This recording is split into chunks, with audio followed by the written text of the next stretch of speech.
Good morning students. Today's topic is Venn diagram. This is the last topic of set theory.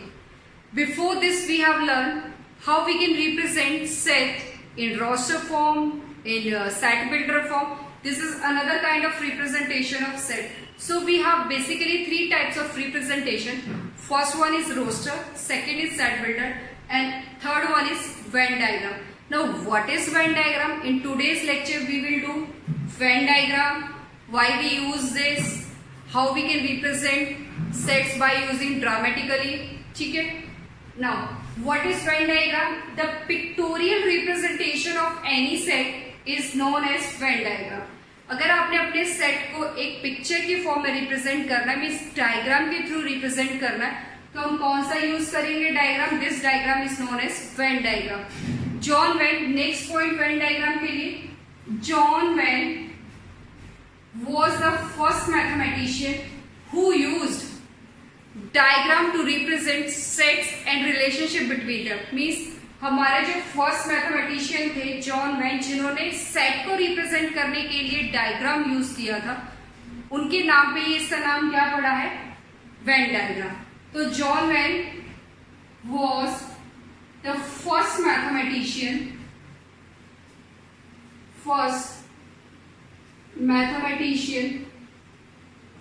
who used diagram to represent sets and relationship between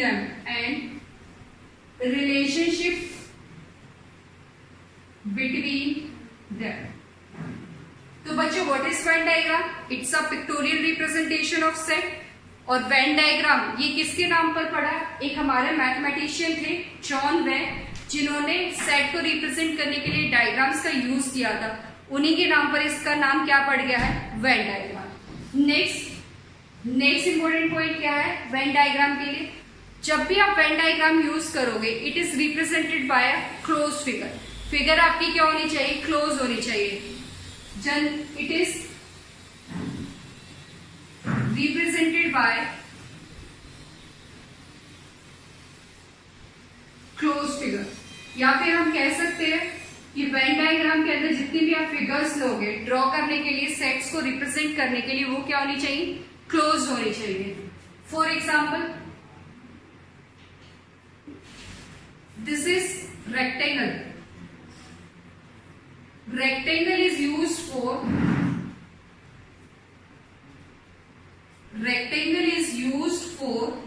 universal set. Universal set को हम कैसे represent करते हैं?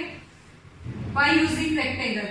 और जो आपके sets होंगे, circle is use for sets. Sets के लिए हम क्या यूज करेंगे? सर्कल यूज करेंगे.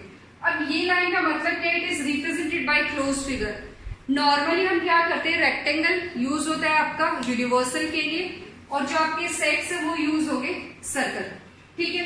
अगर आपके पास इस टाइप की कोई फिगर है, ये यहां से आपका ओपन कर दी, this is the open figure, तो ये फिगर आपकी रिप्रेजेंटेशन में यूज नहीं हो सकती. We can't use this to represent a set. Clear? तो क्लोज फिगर होना जरूरी है वेन डायग्राम के लिए. अगर आपने सर्कल मीन जो आपका सेट को रिप्रेजेंट कर रहा है उसको इस फॉर्म में बनाया तो भी आपकी रिप्रेजेंटेशन नहीं होगी. तो बेसिकली वेन डायग्राम क्या है? ये पिक्टोरियल रिप्रेजेंटेशन है. इसको किसने डेवलप किया था, किसने यूज किया था वेन डायग्राम का फर्स्ट टाइम? जॉन वेन ने. उसी के नेम पे इसका नाम पड़ा है Venn diagram. After this last point क्या है आपके पास कि जो भी आप वेन डायग्राम के डायग्राम्स को ड्रॉ करेंगे वो एक क्लोज फिगर होनी चाहिए, कंप्लीटली क्लोज होना चाहिए. अगर कहीं से भी आपने उसको ओपन छोड़ दिया तो वो आपकी रिप्रेजेंटेशन नहीं होगी. क्लियर? अब नेक्स्ट पॉइंट कि अगर हमारे पास एलिमेंट्स है, अब हम वेन डायग्राम बच्चों यूज कर क्यों रहे हैं? देखो, जब भी आप कोई भी डायग्राम यूज करते हो, एक तो उससे रिप्रेजेंटेशन इजी हो जाती है, तो ये क्या करता है? सेट को इजियर वे में रिप्रेजेंट करके देता है. अब next, if a set is very large, then अगर सेट आपका बहुत ज्यादा है तो आप कैसे रिप्रेजेंट करोगे? By using Venn diagram. ठीक है, अगर हमारे पास ये है एक सेट, ये आपका यूनिवर्सल सेट है, ये आपका क्या यूनिवर्सल सेट है, तो आपके पास यूनिवर्सल जो सेट है इसके जो elements, let this is A B C D E F, elements of any set can be represented by these dots. आप इनको डॉट्स के थ्रू भी रिप्रेजेंट कर सकते हो और विदाउट डॉट्स भी यूज कर सकते हो। Means A B C D E F. तो ये तो हो गए एलिमेंट्स को कैसे रिप्रेजेंट करोगे, मीन्स एलिमेंट्स को कैसे किसी सेट के अंदर, जो आपके सेट के अंदर एलिमेंट्स गिवन है आपको, उनको आप डायग्राम में कैसे रिप्रेजेंट करोगे, या तो आप डॉट्स लगाओगे या फिर विदाउट डॉट्स लगाओगे। अब क्वेश्चन ये आता है कि अगर मेरा सेट बहुत ज्यादा है, if a set is very large, means number of elements उसके अंदर बहुत ज्यादा है, तो उस केस में आप कैसे रिप्रेजेंट करोगे? ये हो गया आपका सेट, ये आपका हो गया universal set, this is a set. ठीक है, सेट को आप रिप्रेजेंट करते हो सर्कल से और यूनिवर्सल को यू से। अब my question is, if a set is very large, अगर आपका सेट बहुत बड़ा है तो उस केस में आप कैसे उसको रिप्रेजेंट करोगे? एग्जाम्पल है set of all natural numbers. We know that the natural numbers starting from 1 and so on, 1 2 3 4 5 2 6 up to so on. तो अब आप इसको ऐसे तो लिखोगे नहीं 1 2 3 4, तो आप क्या करोगे? एक सेट बना दोगे, ये सेट बन गया। यहां क्या लिखोगे? Natural number. आप उसके सेट की डिस्क्रिप्शन को इधर लिख दोगे, natural number. If a set is very large then write down its description। आप सिंपल इसके डिस्क्रिप्शन को लिख दो। डिस्क्रिप्शन क्या है? ये जो सेट है वो किसको रिप्रेजेंट कर रहा है? नेचुरल नंबर्स को। तो इसका मतलब क्या हुआ? अगर हमारे पास सेट बहुत बड़ा है तो हम वेन डायग्राम के थ्रू उसको इजीली विजुअलाइज कर सकते हैं। क्या? क्योंकि ये सेट जो है वो क्या है? आपका नेचुरल नंबर है। एक और एग्जाम्पल लेते हैं, next, set of all Indians, set of all Indians. Clear? तो अब बच्चों, इंडियंस जब भी आप कोई सेट फॉर्म करोगे, उसको रिप्रेजेंट करोगे, तो ये नहीं कि आप हर इंडियन का नाम लिखोगे, ये पॉसिबल नहीं है। क्यों? क्योंकि this set is very large, ये आपका बहुत बड़ा सेट है। तो इस केस में आप क्या करोगे? सिर्फ इसकी डिस्क्रिप्शन दे दो। सेट में क्या है? आपके इंडियंस है, तो यहां आप इंडियन लिख दो, इंडियंस। तो मीन्स क्या हुआ? ये आपका रिप्रेजेंट। तो वेन डायग्राम क्या कर रहा है? Venn diagram helps to represent या helps to visualise large number of elements in any set. Means अगर आपके पास कोई ऐसा सेट है जो बहुत बड़ा है तो आप उसको इजीली विजुअलाइज कर सकते हो। ये हमारा हेल्प कौन करता है? Venn diagram. तो Venn diagram helpful, is very helpful to visualise the very large sets. जो आपके बड़े बड़े सेट्स है उनको विजुअलाइज करने में भी हमारी कौन हेल्प करता है? वेन डायग्राम हेल्प करता है। अब एक और एग्जांपल ले लेते हैं। अभी हमने जो पढ़ा है रिप्रेजेंटेशन, वो सेट की फॉर्म, रोस्टर फॉर्म में और सेट बिल्डर फॉर्म में पढ़ी है। एक एग्जांपल ले लेते हैं, उससे और क्लियर हो जाएगा कि अब हमारे पास 2 रिप्रेजेंटेशन नहीं है, 3 रिप्रेजेंटेशन है। ए है set of all vowels in English alphabet. ठीक है, तो रोस्टर फॉर्म क्या होगी? फर्स्ट रिप्रेजेंटेशन क्या है? Roster form. रोस्टर फॉर्म क्या होगी इसकी? A is equal to A E I O U. Next, set builder form क्या होगी? Set builder form is A is equal to, इसमें हम क्या करते हैं? X is such that x is vowel of English alphabet. Clear? Last है आपकी third representation, वो क्या है? Venn diagram. वेन डायग्राम में हम सेट को कैसे रिप्रेजेंट करते हैं? By using circle. आप एलिमेंट्स मेंशन कर दो, ए ई आई ओ यू। चाहे तो आप डॉट लगाओ, it can be represented by using dots और विदाउट डॉट्स, या फिर आप इसको ऐसे भी रिप्रेजेंट कर सकते हो A E I O U. This is the representation of set in pictorial form which is known as Venn diagram. तो there are different ways to represent any set. तो जब भी आप वेन डायग्राम के through set को represent करते हो तो ये इजियर वे है, मीन्स आप इजीली अंडरस्टैंड कर सकते हो कि उस सेट में क्या प्रेजेंट है। ऑपरेशंस आप इजीली बच्चों के एग्जांपल के थ्रू देखते हैं कि हम ऑपरेशंस वेन डायग्राम के थ्रू कैसे इजीली निकाल सकते हैं।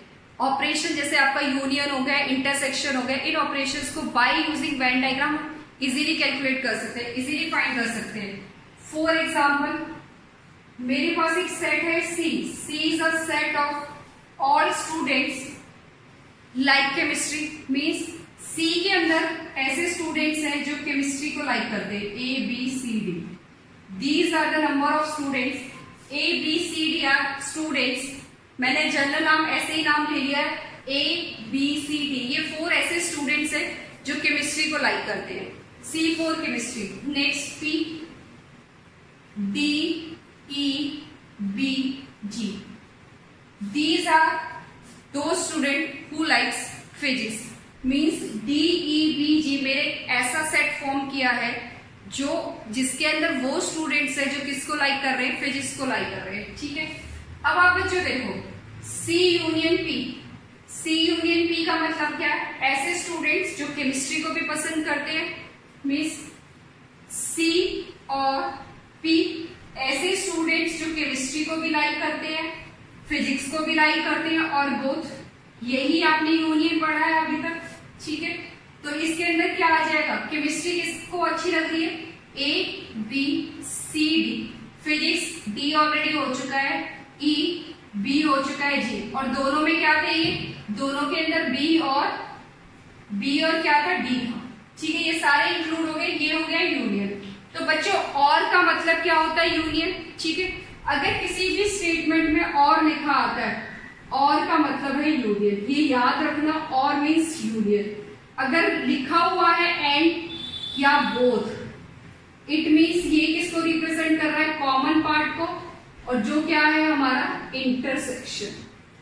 तो ये कुछ कीवर्ड्स है जो आपको याद होने चाहिए। अब इसके बाद सी इंटरसेक्शन पी की अगर हम बात करें, ऐसे कितने स्टूडेंट्स हैं जो केमिस्ट्री और फिजिक्स दोनों को लाइक करते हैं? तो ऐसे कितने स्टूडेंट हैं? बी है, और कौन सा है मेरा? डी है। तो इसके अंदर आ गया कॉमन पार्ट। इसके अंदर क्या आ गया? कॉमन। ये तो है हमारे जनरल ऑपरेशन जो हम परफॉर्म करते हैं। बट अगर यही चीजें हम वेन डायग्राम के थ्रू निकालें तो क्या होगा? ये है एक आपका यूनिवर्सल सेट जिसके अंदर नंबर ऑफ स्टूडेंट्स है। ठीक है, ये है आपका यूनिवर्सल सेट। एक सेट ए है, एक सेट बी है। ये है केमिस्ट्री, ये है फिजिक्स। ठीक है, number of students who likes chemistry, number of student who likes physics. तो सी केमिस्ट्री किस किस को अच्छी लग रही है? केमिस्ट्री है। अगर मैं इसको अलग से ड्रॉ करती हूँ तो केमिस्ट्री किन किन के पास है बच्चों?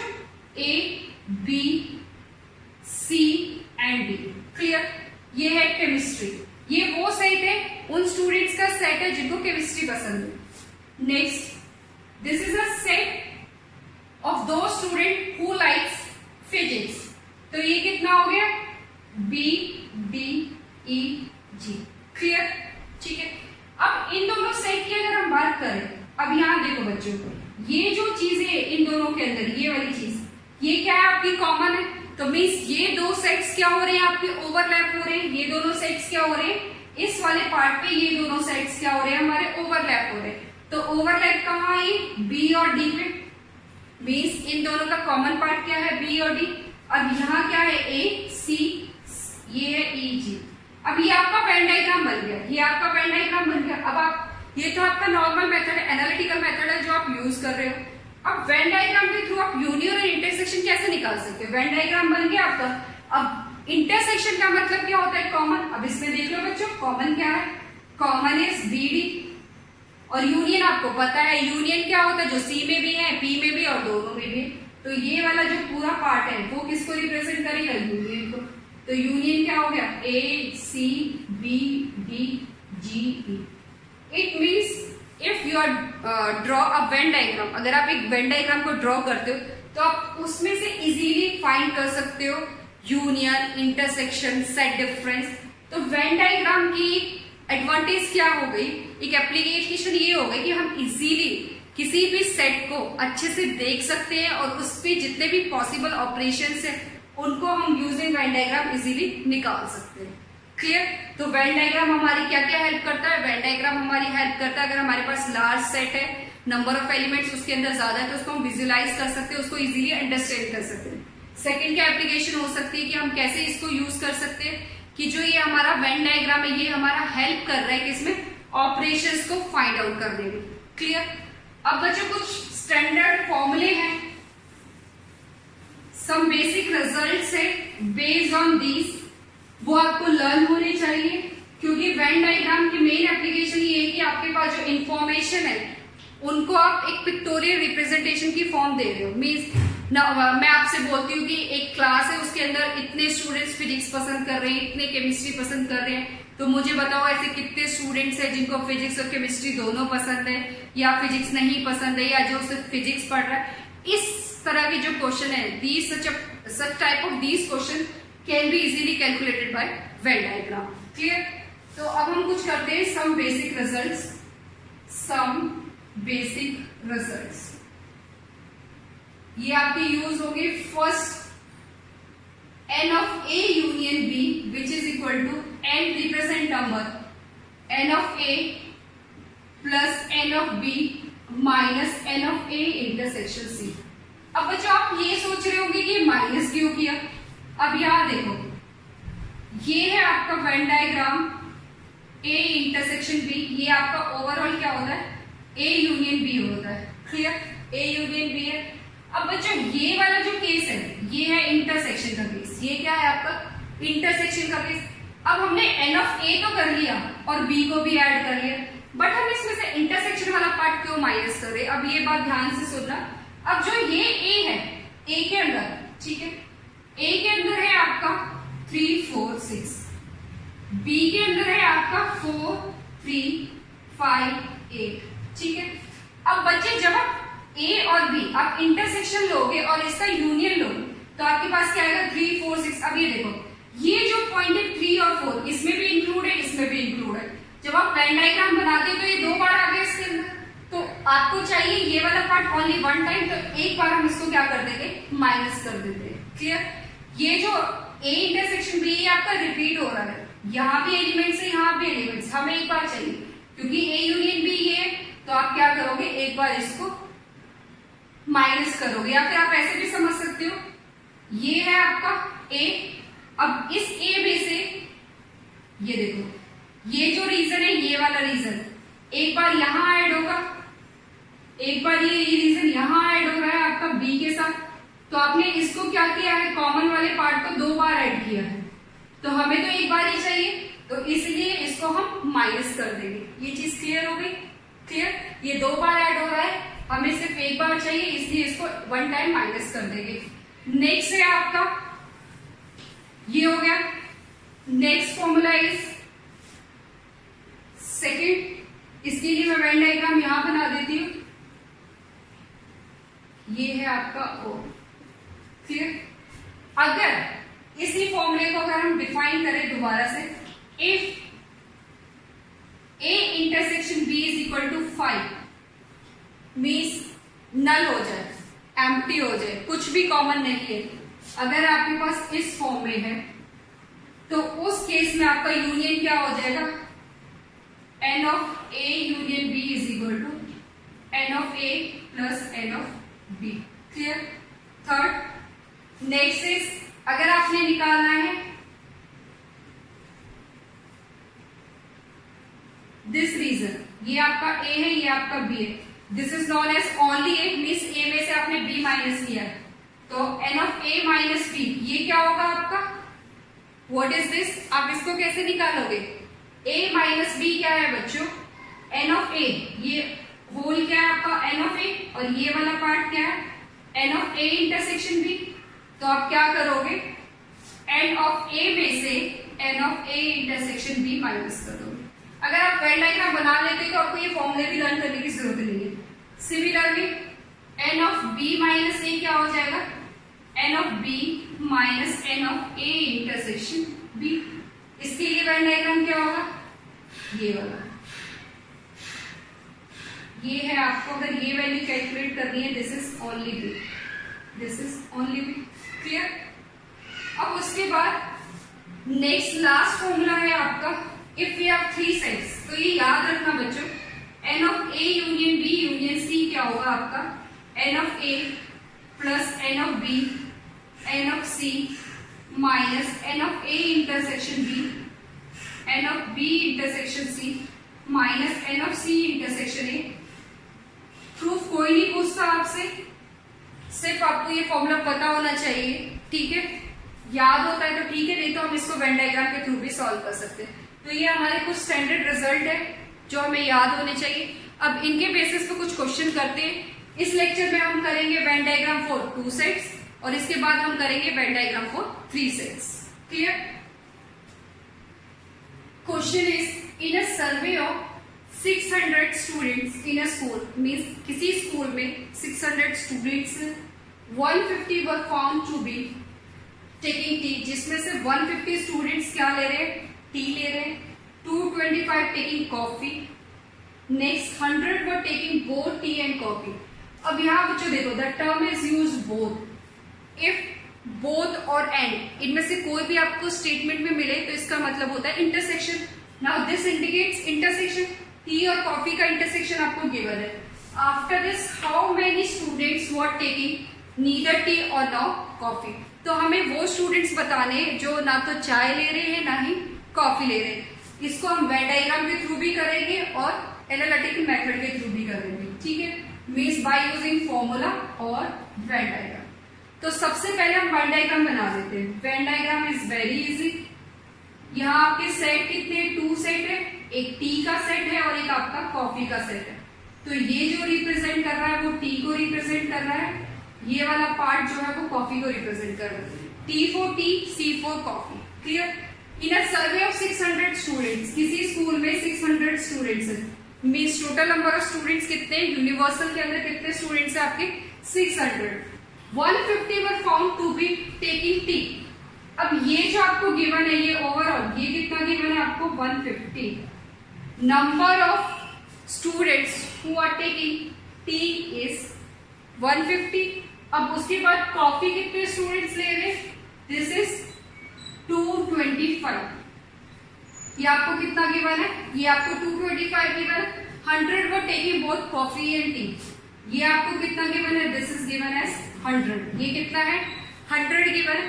अब आपसे पूछा गया है कि आपको बताना है how many student were taking neither T और नॉर कॉफी। अब बच्चों ये जो रीजन है, ये वाला तो रीजन वो है जिसमें आपके कॉफी और टी वाले हो गए। नीदर का मतलब क्या है, जिन्होंने ना तो कॉफी ली है ना ही टी लिया, तो वो रीजन क्या होगा, ये आउटसाइड वाला रीजन। ये क्या होगा आपका आउटसाइड वाला रीजन। तो रिक्वायर्ड रीजन क्या होगा हमारा आउटसाइड। ये जो है ये ओवरऑल ये क्या होता है आपका, दिस इज यूनियन। ये क्या है आपका टी यूनियन सी। तो हमें क्या करना है, टोटल में से अगर मैं ये वाला पार्ट हटा दूं तो मुझे कौन सा वाला पार्ट मिलेगा, डॉटेड वाला पार्ट मिलेगा। इतना क्लियर है। स्टेटमेंट में क्या है, आपको वो स्टूडेंट्स गिवन है, नंबर ऑफ स्टूडेंट्स गिवन है जो टी ले रहे हैं, नंबर ऑफ स्टूडेंट्स गिवन है जो आपकी कॉफी ले रहे हैं।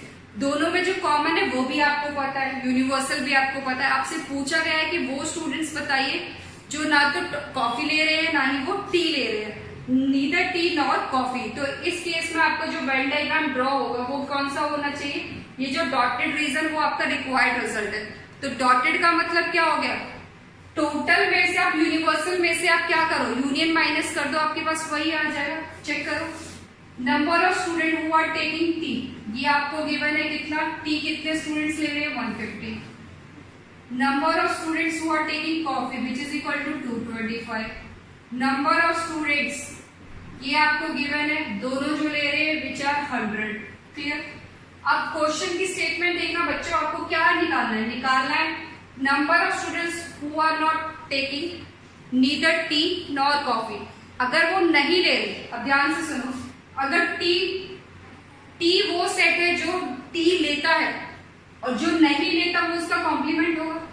ऐसे सी वो सेट है जो कॉफी पसंद कर रहे हैं बट सी कॉम्प्लीमेंट क्या होगा, जो कॉफी को पसंद नहीं करते। तो सिमिलरली आपसे क्या पूछा, टेकिंग नीदर टी का मतलब टी का कॉम्प्लीमेंट। क्लियर, यहाँ ऐसे लिख देती हूँ मैं, टी का कॉम्प्लीमेंट और नॉर कॉफी। अब आप कहोगे यहाँ पे और लगा हुआ, नीदर टी नॉर कॉफी। तो बेटा जब भी आप कॉम्प्लीमेंट करते हो तो ऑपरेशन आपका चेंज होता है, और का ऑपोजिट क्या हो जाएगा, एंड। तो यहाँ पे क्या हो जाएगा, इंटरसेक्शन कॉफी का कॉम्प्लीमेंट। ये आपने फाइंड आउट करना है। क्लियर, अब यहाँ देख लो, अगर हमें निकालना है यहाँ से वेन डायग्राम, ये तो आपका डेटा गिवन है, अब हम वेन डायग्राम के थ्रू करते हैं। N of C union T कितना हो जाएगा, ये ऐड करो 150 प्लस 225, इंटरसेक्शन वाला पार्ट हमें हटा देना है, माइनस में 100, ये कितना हो गया आपका 5 7 375 minus 100 which is equal to 275। तो ये ओवरऑल अंदर वाला पार्ट कितना आ गया मेरा 275। क्लियर, अब हमें ये निकालना है, मीन्स हमें क्या निकालना है, N of C complement intersection T complement, ये कितना हो जाएगा 600 माइनस में 275, 600 माइनस 275 ये कितना होगा 5 2 325। क्लियर बच्चों, ये तो है आपका बाय यूजिंग वेन डायग्राम। अब इधर आ जाओ, इसको कैसे लिख सकते हो, by using De Morgan's law which is equal to N of C union T का कॉम्प्लीमेंट। क्लियर, और कॉम्प्लीमेंट कैसे निकालते हो, यूनिवर्सल में से N of C union T को माइनस कर दो, वही चीज मैंने यहाँ पे करी है। तो यूनिवर्सल कितना आपका 600, ठीक, और आपका जो निकल के आया है यूनियन सी यूनियन टी का फॉर्मूला भी आप अप्लाई कर सकते हो, एन सी यूनियन टी क्या होगा, which is equal to number of C plus number of T minus N C intersection T. Clear, तो यहां से हमारे पास ऐसे 325 स्टूडेंट्स है which were not taking tea, which are neither taking tea nor coffee, means ऐसे students कितने 325 जिन्हें ना तो जिन्होंने टी ली है ना ही उन्होंने कॉफी लिया। क्लियर है बच्चों, अगर इसी में आपसे पूछा जाए ओनली टी, इसी क्वेश्चन को अगर मैं मॉडिफाई करके बोल देती हूँ ओनली टी के केस में कितना हो जाएगा बच्चों, ये वाला रीजन ओनली टी कितना होगा, ये जो रीजन होगा दिस वन, ये आपका ओनली टी होगा। ये कैसे निकलेगा, टी में से इंटरसेक्शन को माइनस कर दो, कितने हो जाएंगे 150 माइनस 100 इज इक्वल टू 50।